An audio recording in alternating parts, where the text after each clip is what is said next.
My name is George. Growing up in a family whose wealth could rival the gross of a blockbuster movie, you'd assume my life revolved around champagne toasts and private jets. Not quite. While my sisters, Nancy and MIA, were handed trust funds and luxury cars before they could even parallel park, I was handed a different inheritance. The family motto, "Work harder, George. Earn it yourself," my father would say, his words echoing through our marble hallways like some TED talk on repeat. My mother, always clad in designer labels, would chime in with a smile, her diamond earrings catching the light. "It builds character, darling." But one brisk autumn evening, everything changed. Passing by my father's study, I caught fragments of a conversation not meant for my ears. Words like debt and bankruptcy drifted out, eerie and cold. My mother's normally calm voice cracked with worry. "What are we going to do, Weck?" she asked. "We'll figure it out," my father said grimly. "But the kids can't know, especially George." Nancy and MIA were safe, buffered by their wealth. Me? I had nothing but suspicion and a growing sense of betrayal. If they thought they could keep this disaster under wraps while parading around like royalty, they had underestimated me. I decided to uncover the truth. The next day, I walked into the bank like it was just another errand, playing the role of the curious son checking on a trust fund that never existed. Mr. Thompson, the bank manager, had always treated our family like royalty. But today, I needed more than pleasantries. "Hey, Mr. Thompson, how's the family? Your kid's in college now," I said casually, weaving in small talk before getting to the point. "Actually," I continued, "I was just wondering if there's been any unusual activity on the family's accounts, with the market being what it is." He leaned in, lowering his voice. "George, I really shouldn't say anything, but yes, there have been some large withdrawals. Loans, too. Things are tough for everyone these days." Bingo! A crack in their polished exterior. Later that week, I overheard my mother on a tense phone call with someone who clearly wasn't a friend. "We need to consolidate everything. If word gets out before we're ready, it'll destroy us," she said, her voice stripped of the gray she usually wore like a second skin. That night at dinner, the performance continued. Nancy bragged about her latest luxury splurge, and MIA rambled on about her next international getaway. "Must be nice," I muttered. "What was that, George?" Nancy asked, fork hovering in midair. "Nothing," I replied, forcing a smile. "Just glad to see everyone thriving. Would be nice if we all got a taste of that security." My parents exchanged uneasy glances. "We're proud of how self-reliant you are," Dad said, his voice resolute but hollow. "Sure, independence is wonderful," I replied, "but a little support wouldn't exactly hurt." I kept quiet for now, but the wheels were turning.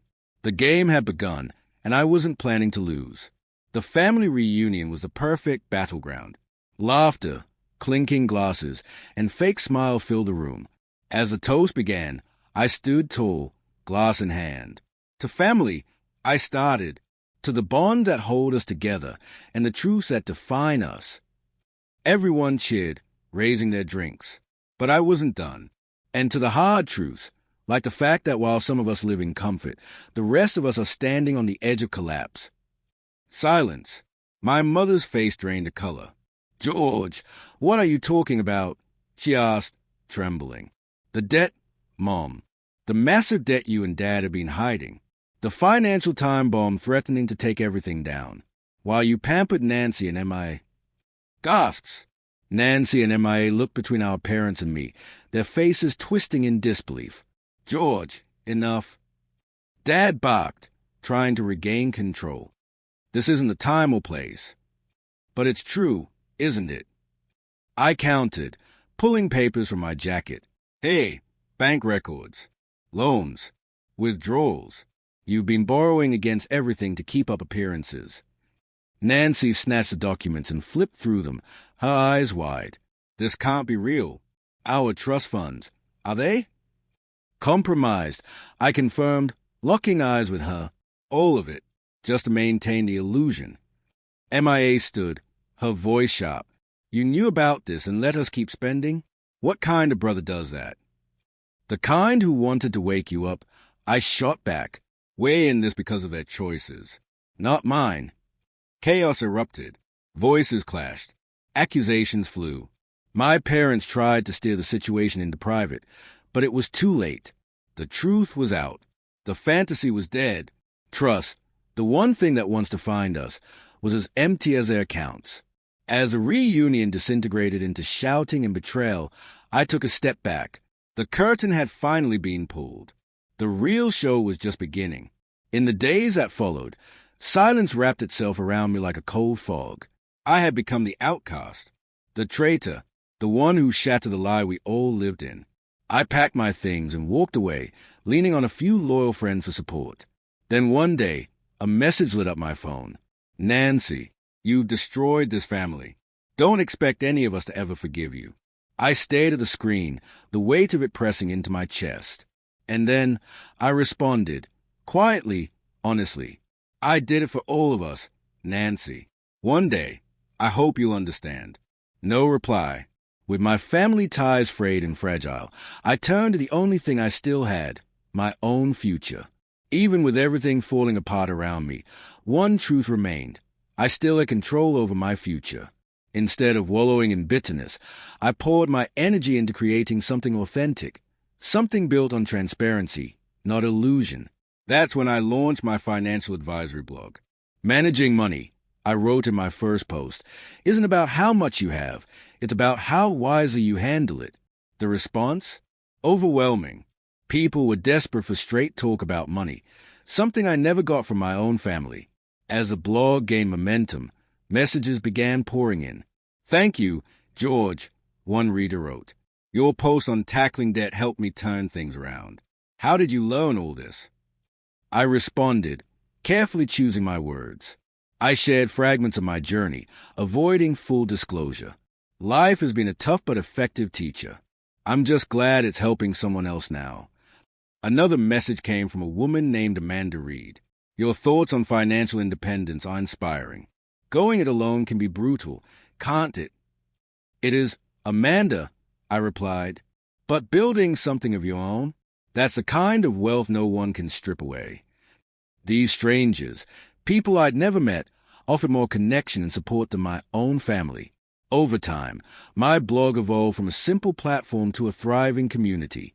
People from every walk of life began sharing their personal stories, both their financial wins and their missteps. It was a stark, refreshing contrast to the hollow luxury my family clung to. One evening, I hosted a live webinar titled Truth and Finances. Hundreds joined. You can't run from reality, I told them. Just like life, you can't sweep financial messes under the rug. You have to face them, restructure if needed, and move forward. When the applause rolled in through the screen, it wasn't about ego. It was genuine, pure, the kind of respect that money could never buy. Despite the rift with my family, my work, and my honesty was paying off. Living outside their financial shadow had not broken me. It had forged me. That night, as I closed my laptop, the loneliness didn't sting quite as badly. I hadn't just endured, I'd thrived. The path I had carved was mine, marked by real connection and meaningful achievement. What once felt like isolation had transformed into independence, and that was a price I was willing to pay for a life grounded in truth. The reckoning. Months later, headlines exploded across the financial world. Prominent business family declares bankruptcy, assets seized in wake of hidden debts.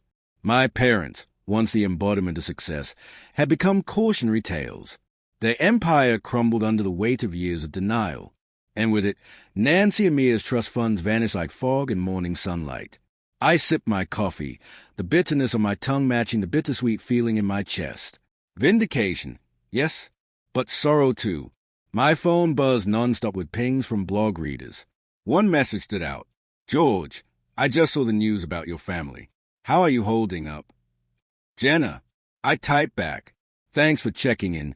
Jenna, it's not easy, but it reinforces everything I believe in. Transparency, responsibility, and financial stability. As the blog continued to grow, so did my presence. Invitations came in to speak at conferences, guest on financial podcasts, and join roundtable panels. My message was clear and consistent. Character is more important than wealth. During one live podcast, the host asked, "George, with everything that's happened in your family, how do you maintain trust with your audience?" "By being honest," I said simply. "My family's downfall was built on secrecy and denial. That only fuels my mission to promote financial clarity and resilience." The support from my community never wavered. In fact, it lifted me higher. My blog transformed into a trusted beacon for people navigating their own money struggles. The unexpected call. Then, one night after wrapping up another successful webinar, a message popped up from MIA, the last person I expected to hear from. "Hey, George, can we talk?" Intrigued and wary, I dialed her number. "MIA? Everything okay?" A pause, then a sigh. "I owe you an apology," she said. "You were right. About all of it. I was so lost in the comfort, I didn't see what it was costing us. I'm sorry for how I treated you. For that night at the reunion." Hearing her say that, it hit harder than I expected. "Thanks, MIA. That means more than you know. It's been rough for all of us." "Yeah, I've got a lot to learn, and you clearly figured things out. Maybe you could help me get back on track." "Of course," I said, "one step at a time. We'll rebuild together." A smile cracked through the remnants of old resentment. As we ended the call, a strange and welcome feeling settled over me. Peace. Our family might never be what it once was. But this was a start. A flicker of forgiveness. A bridge back to something better. Legacy over luxury. Through all the chaos, I discovered something far more valuable than the riches I grew up around. A legacy of resilience, honesty, and meaningful impact. I had chosen a different road, one paved not by inheritance, but by conviction. As I closed my laptop that night, prepping for another day of writing, speaking, and helping others, I understood something profound. True success isn't about what you gather. It's about what you stand for.